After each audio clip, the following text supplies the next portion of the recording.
चे निर्णय घेण्यात आलेले आहेत। यामध्ये विशेषतः गेल्या काही महिन्यांमध्ये सातत्याने महाराष्ट्रामध्ये जी अतिवृष्टी झाली आणि त्यामध्ये शेतकऱ्यांचं जे काही नुकसान झालं या संदर्भात एक आढावा आम्ही घेतला। जवळपास 60 लाख हेक्टरचं नुकसान हे झाल्याचा प्राथमिक अंदाज आहे। यापैकी पहिल्या टप्प्यातलं जे काही नुकसान होतं ऑगस्ट पर्यंतचं त्याकरता 2215 कोटी रुपये हे राज्य सरकारने वितरित करणं चालू केलेलं आहे।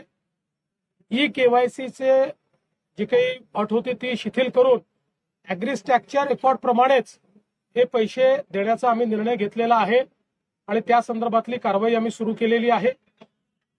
असाही निर्णय करण्यात आलेला आहे की आता पुढच्या 2-3 दिवसात सगळ्या प्रकारची माहिती आमच्यापर्यंत पोहोचेल।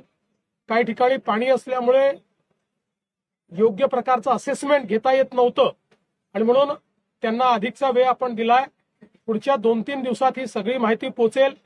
त्यानंतर शेतकऱ्यांना करावयाची मदत असेल, जी खरडून गेलेली जमीन आहे त्याच्याकरता करायची मदत असेल, विहिरींच्या संदर्भात करायची मदत असेल, घरांच्या संदर्भातली मदत असेल, तातडीची मदत जी आपण सुरू केली आहे त्या संदर्भातले निर्णय असतील, वेगवेगळ्या प्रकारे ज्या ज्या प्रकारचं नुकसान झालेलं आहे त्या सगळ्या नुकसानाच्या संदर्भात एक कॉम्प्रिहेन्सिव्ह पॉलिसी तयार करून आणि ही सगळी जी काही मदत आम्ही करणार आहोत ही पुढच्या आठवड्यामध्ये त्या संदर्भातली घोषणा आम्ही करू आणि शक्यतोवर आमचा प्रयत्न आहे की सगळी मदत ही शेतकऱ्यांना दिवाळीपूर्वी त्यांच्या खात्यामध्ये मिळाली पाहिजे अशा प्रकारचा प्रयत्न आम्ही करणार आहोत। तसाच निर्णय मंत्रिमंडळाने घेतलाय।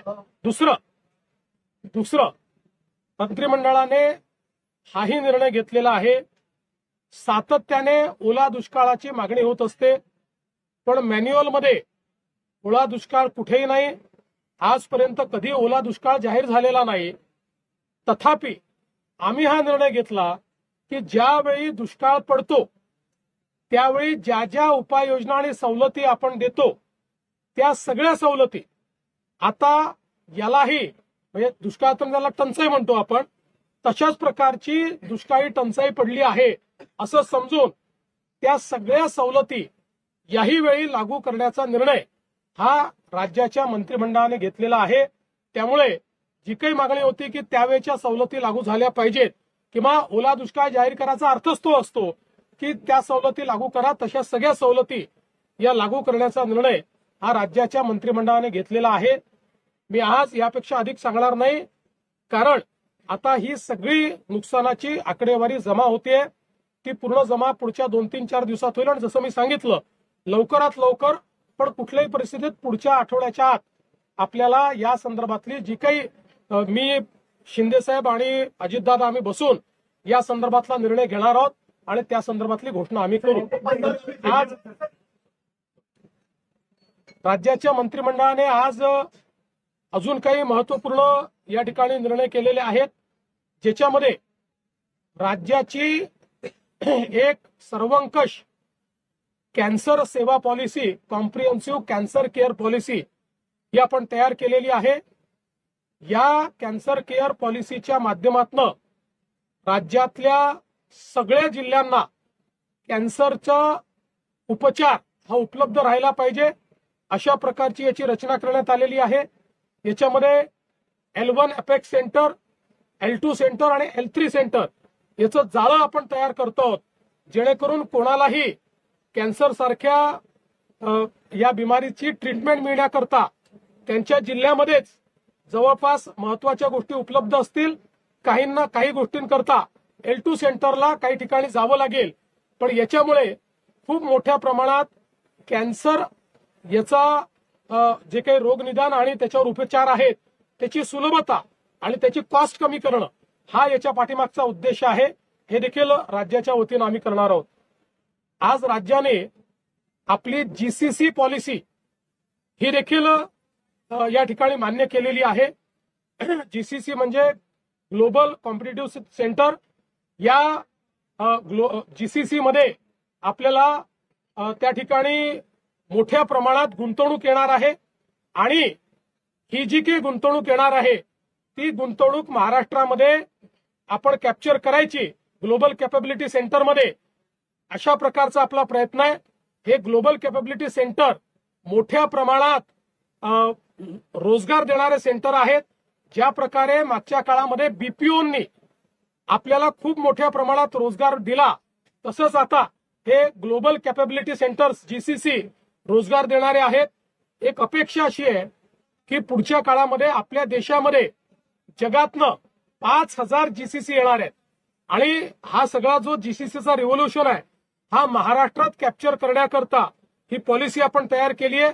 आपल्याला अपेक्षित आहे की या पॉलिसीमुळे किमान हाय पेड जवळपास 2 टप्प्यांमध्ये 5 लाखापेक्षा जास्त रोजगार हे निर्मित होतील आणि मोठ्या प्रमाणात गुंतवणूक येऊन आपल्याला टॅक्सच्या रूपानं देखील हजारो कोटी रुपये यातनं प्राप्त होतील.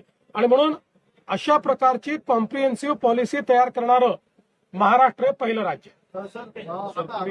दिल्लीमध्ये गेलेला होता, दिल्लीकडनं काही विशेष काय मदत येणार वगैरे काय? मी त्या दिवशीच सांगितलं, पुन्हा तुम्ही तोच प्रश्न विचारता. मी त्या दिवशीच सांगितलं की दिल्लीने पूर्ण मदत करायचा निर्णय केलेला आहे, पण त्याकरता आपल्याला आपला जो काही प्रस्ताव आहे तो पाठवावा लागतो आणि आपला प्रस्ताव पाठवण्याकरता जोपर्यंत आपला डेटा सगळा कंपाईल होत नाही तोपर्यंत आपला प्रस्ताव पाठवला जाऊ शकत नाही. मात्र दिल्लीच्या मदतीची वाट न पाहता आपण मदत सुरू केलेली आहे, पुढेही ती करणार आहोत. दिल्लीतनं तो पैसा आपल्याला रिएम्बर्समेंटमध्ये मिळतो. 5 लाख कुटुंबांना आरोग्य किट वितरित केले जाणार आहे. आरोग्य किट देखील आम्ही देणार आहोत. त्याच्यासोबत विशेषतः गहू, तांदूळ, डाळ आणि इतर बाकी अनेक महत्वाच्या वस्तू याचीही किट ही आम्ही देणार आहोत, जेणेकरून आता ज्यांचं नुकसान झालेलं आहे त्यांना पुढच्या 1-2 महिने त्रास होऊ नये अशा प्रकारची व्यवस्था आम्ही करतो. हा प्रस्ताव कधीपर्यंत जाऊ शकतो साधारणतः पंचनामे? मला असं वाटतं की या संदर्भात आता मी किती वेळा तेच ते तुम्हाला सांगायचं, हे सगळं आल्यानंतर पहिल्यांदा तुम्ही हे लक्षात घ्या की केंद्राला प्रस्ताव होईल, केंद्रातनं पैसे मिळतील, पण त्याकरता आपण काही अडलेलं नाही. आपण आपल्या निधीतनं ते पैसे देणं सुरू करणार आहोत आणि केंद्राकडनं ते रिएम्बर्स होईल. त्यामुळे शेवटी केंद्राला आपल्याला एकदाच प्रस्ताव पाठवता येतो, वारंवार पाठवता येत नाही. त्यामुळे सगळे नुकसानीचे अंदाज आल्यानंतर जर प्रस्ताव पाठवला तर आपल्याला पैसे मिळतील. काही गोष्टी अशाही निघतील की ज्या केंद्राच्या निकषातच बसणार नाहीत, एनडीआरएफच्या निकषात बसणार नाहीत. अशा काही गोष्टी असतील, उदाहरणादाखल विहीर खचून गेली तर एनडीआरएफच्या निकषात ती नाही, पण त्याला आपण एनडीआरएफच्या निकषाच्या बाहेर जाऊन आपण पूर्णपणे मदत करू असा आपला निर्णय.